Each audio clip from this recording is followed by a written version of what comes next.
What's up, guys? Welcome back to the shop. In today's video we're going to be making a knife out of fish hooks. I got these fish hooks from my brother that had been sitting around for a while, and I decided to make a knife out of them.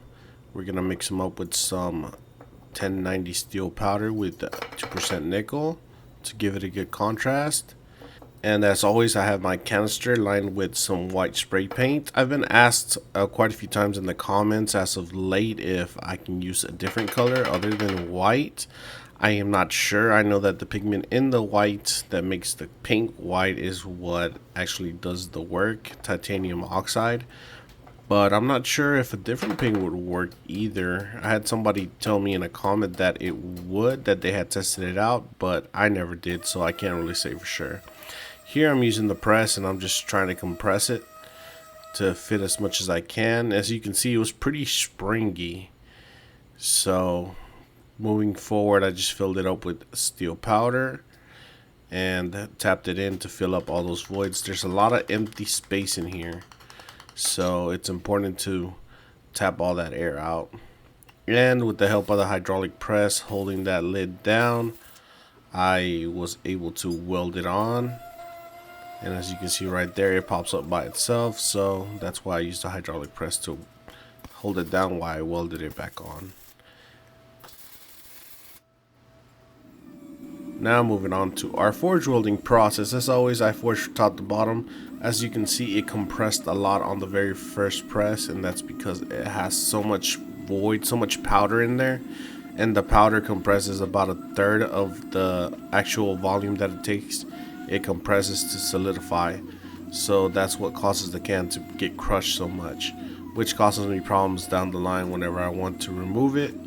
The canister it has too many ripples inside of it, and it has a bit of a lip to it, and because of that it doesn't let me get a nice clean release how I normally do with other canister Damascus that I've done previously. But as always, I just press it back and forth until I get that bubble to start popping and the lid starts releasing on its own. Here I have the billet all cooled down. It seems to have welded pretty well. No complaints here. I wanted to pop it out, but whenever I squeezed down, it bent this edge a little bit, so you can hear it. It's completely loose in there, but because of those lips, can't get it out. So I'm just gonna get it out now.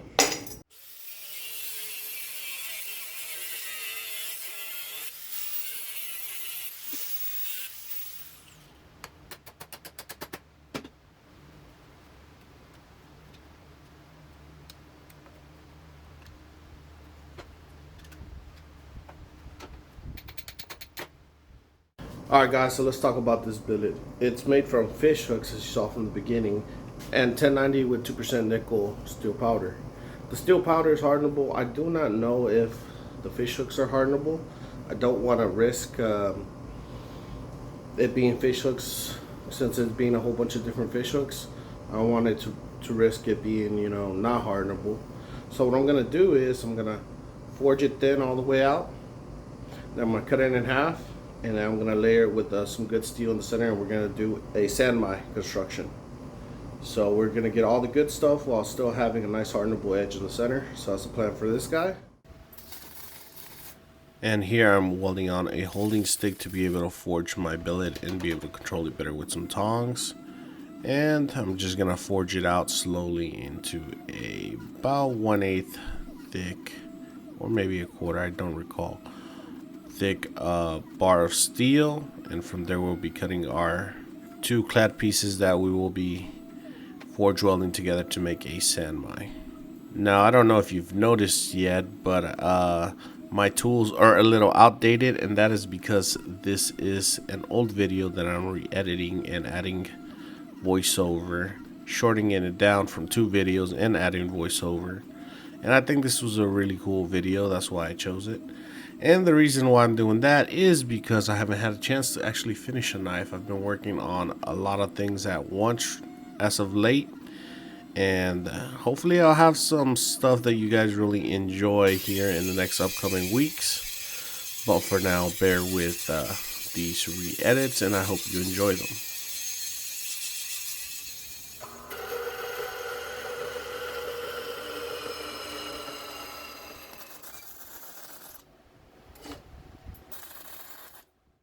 And we're on to our Sanmai.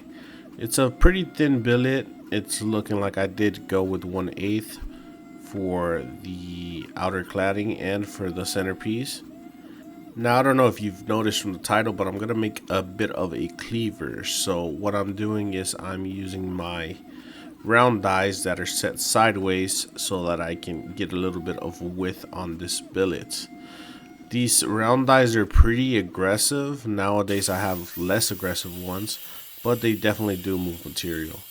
So I ended up using those to try to get some width, or as much width as I can, and the rest I will hand forge. And here I'm doing a little trick where I cut a notch into the billet and I bend it over to make my hidden tang. This trick I've seen a lot on videos online where people make cleavers out of leaf spring, and because they make them out of leaf spring, a lot of them just cut a notch into it and then they just bend it over and straighten it out and make a hidden tang, which I thought was a pretty cool idea, so I wanted to try it out here myself. It worked out pretty well. It was a little bit of work to get it to bend over and get to the same height, and pretty much not even look like it wasn't supposed to be there to begin with. And one of the reasons why I like to do this method, why it worked out so well here for me, is because sometimes whenever I want to cut the material and move it over to be able to forge out a hidden tang, it really pulls on the heel of the knife. So by doing this, I didn't really pull on the heel too much when forging it back. I did kind of hit it a little bit, but that's just because my hand-eye coordination isn't the best. Well, at this point it wasn't the best, and this was probably a year and a half ago when I forged this out, if I recall correctly, maybe a little bit more. So my technique wasn't as refined as it is nowadays, even though I don't hand forge much nowadays either. So here I'm doing typical just hand forging. Now normally I don't really like to hand forge Sanmais too much, especially when my stock is so thin. It is very easy to over forge on one side and then create an offset where we have a crossover of material from one side to the other, which on normal Sanmais, when you have a high carbon core and a low carbon cladding, that is a big no-no. Here I don't think it really applies because of the high carbon steel in the powder and with the carbon migration and crossover, but still it's important to play it safe and try not to forge the edge too much. Alright guys, so we are out of the forge. This thing looks great. It's like a small cleaver. I wanted to make the heel a little bit longer, but I didn't have enough material. Hopefully the pattern looks pretty good on here. And next thing, we're gonna go ahead and clean it up and start shaping it up to get it ready for heat treat.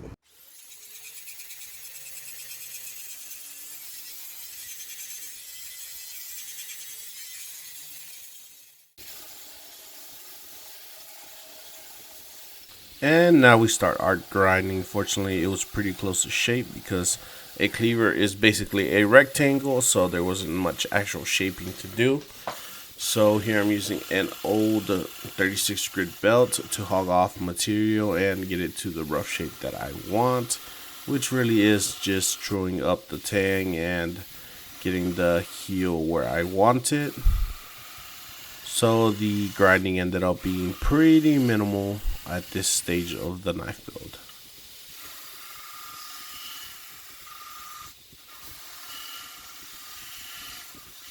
And with my initial grinding done, I'm just truing up the shoulders with a file here, making sure they're nice and crisp. And at this time I was really using my punch a lot more than I do nowadays, and that is a very nice crisp logo if I do say so myself. And into the quench we go.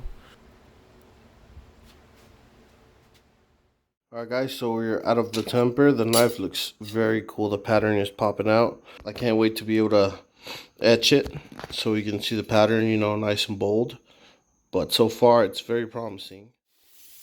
And now it's time for a finish grind. And while I finish grind, which is just grinding, you guys are used to watching, I'm going to go on a little bit of a rant. As of late, I've been getting quite a few comments from people saying that I talk too much and that I should be more quiet and the video would be more enjoyable. And I know some of you guys are thinking that right now and you're like, oh man, this guy talks too much. Bro, I don't care. You don't have to watch the video.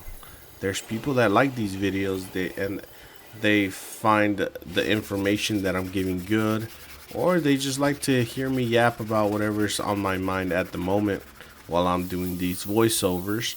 And I do the videos for those guys. There's plenty of channels that don't do voiceovers that make amazing knives, and you should definitely go check out their builds. But here we're gonna yap and yap a lot, and we're gonna make these awesome cleavers with fish hook Damascus in them, and they're gonna come out pretty cool looking, like this one right here. And this guy came out stunning, if I do say so myself. I'm pretty sure those are some stainless steel hooks in there on those bright spots, and they look super cool. For the handle, I got this piece of pink ivory, I think it's called. That's really pretty grain to it. And I got this piece of darker wood. I don't recall. If you know what it's called, let me know in the comments. Sometimes whenever I get this wood here locally, I get it from a shop and they don't always have them marked. They like, oh, they told me it's so-and-so wood, and then I forget and I don't mark them. So I don't know what kind of wood this is. But it's going to be a darker contrast to the pinkish color of this wood. And I'm going to be using these two for my handle material on this guy. And here it is. I found it. It's a little dirty from being here in my shop for so long. You know, dust and whatnot. But yeah, I found the dowel. So let's get started. First thing I'm going to do is I'm going to drill my hole in this guy. Try to center as much as possible and drill a hole.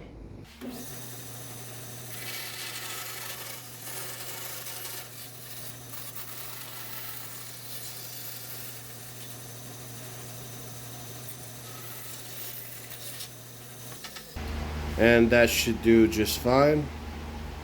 So we're good to go there. Then I'll chop it off.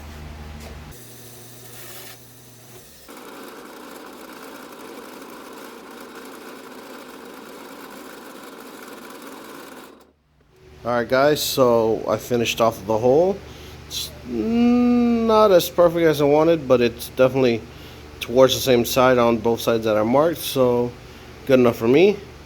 It got stuck, so I had to use the regular hand drill to pop it out because this wood is very oily, so it caused it to clog up and get stuck. But we're good to go. Time to move on to the 1/2-inch drill bit. So I want to talk a little bit about this dowel method that I ended up using at this point in time. I ran into it in other videos from other makers that I can't recall at the moment. And I saw that they were using dowels on the inside and they were gluing them, and it helped them align the knife and all that good stuff. And I wanted to give it a try myself, so I did. And honestly, it just wasn't for me. I've never done it since then. But let me know down in the comments below if you do it and why you choose to do it, and maybe it'll convince me to give it a try again. But no promises. Alright guys, so I have this guy fitted. I smacked it with a hammer and some copper to fit it into place. And now it's just as simple as getting it to fit in the hole and match up. Next thing, I'm going to actually put some wax on the tang and glue up. That way I can pull the tang out and let that hold together. That way we have one solid handle so we can start shaping. The wax helps it from sticking, binding to the epoxy we're going to be using. So that's going to really help out. On my typical handles, I just end up making the hole a little bit bigger than I need to, and then I do this exact same process. So that's why the dowel seems a little unnecessary for me. I do end up using more epoxy, but that's not too much of a big deal. Epoxy isn't too expensive, and it allows it to grab on a little bit better, or at least I think so. So that's why I go that route. But don't sleep on the wax and being able to embed the tang into the actual block and then use it to grind everything up to shape. It makes it a lot easier, and you should definitely give it a try if you haven't done so before. Alright guys, so it's time to remove it. I did put on my guard pretty tight with the bolster area, this black piece. So I think I'm gonna need a little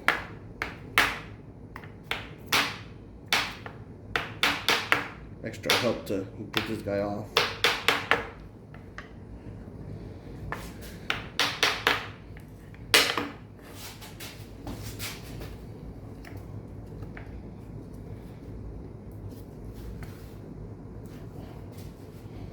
And this guy came off nicely.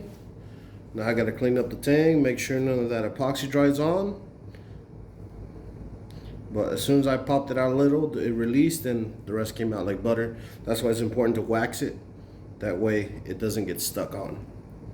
And I'm just gonna let that dry until tomorrow. Alright guys, so it is the next day. So it's time to do this guy. And it's definitely on there. Alright guys, so I have it marked. I have some lines scribed on it for the top and the bottom. You can't really see them, but I scribed them on with a scribe marker because this wood comes waxed to protect it, and the wax doesn't let the marker really stain it in certain areas. So I scribed it. Now I'm gonna follow through and I'm gonna cut it with the bandsaw to remove all that extra material that I don't need.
Alright, so the handle is sanded. It's only up to a 220, but it feels pretty comfortable. But I think I'm gonna do a small hex on it, which pretty much I'm just gonna angle these sides in a little bit, just a tad, just to make it a little bit more closer to round than it is square, because it is feeling pretty square.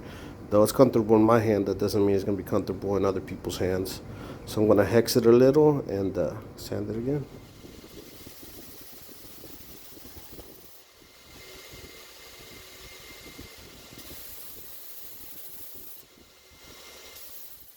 Alright guys, so the handle's essentially done. All I have to do is glue it up. But before that, I'm going to take one more step, and I'm actually going to coat it with some super glue.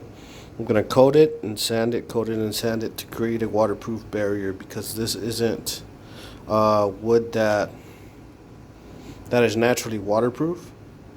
So I have to waterproof it some way. So I'm going to do it with this, and since it's a raw wood, it's not a hybrid, it doesn't have any epoxy in it or any resin in it.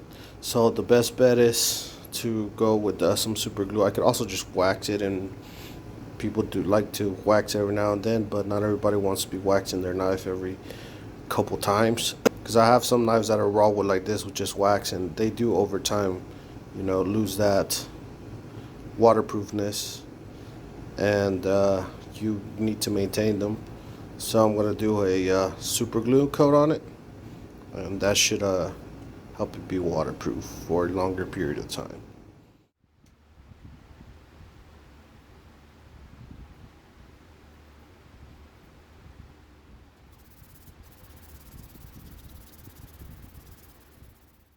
And with all that said and done, it's time to do our final glue up, and we're done with this knife.